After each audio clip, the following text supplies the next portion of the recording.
Olá galerinha, tudo bem com vocês? Sejam bem-vindos a mais um vídeo. E no vídeo de hoje nós vamos aprender a como desenhar o Robson. O Robson abriu dos rosas no Roblox. Aqui no canal eu já trouxe Emily Vick, Leozinho, Kathleen, Void na versão Roblox. E só faltava ele, o Robson.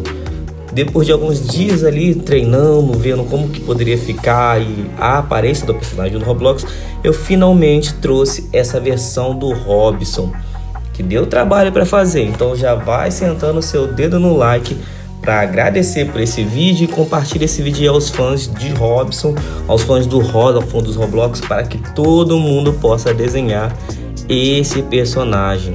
Se inscreve no canal se você ainda não é inscrito. Estamos buscando a meta aí de 30 mil inscritos até o final de março. Comenta aí embaixo qual é o seu personagem preferido dos rosas. E sem mais enrolação, pega o lápis, pega a folha e bora desenhar. Se você é novo aqui no canal e não sabe como funciona, é bem simples. É só você ir copiando as linhas que eu estou fazendo no vídeo, passo a passo, que no final você vai conseguir fazer o mesmo desenho que eu. Aí você vai deixar o like para agradecer e compartilhar esse vídeo aí com seus amigos. E se você quiser algum tema bem específico que eu trago aqui pro canal, comenta aí embaixo qual tema que você gostaria que eu trouxesse. E bora desenhar, galerinha!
Então é isso, pessoal. Muito obrigado por ter assistido o vídeo até aqui. Comenta aí embaixo o que você achou do vídeo. Assista os outros vídeos que estão aparecendo pra você aí no card. Valeu, tchau, fui.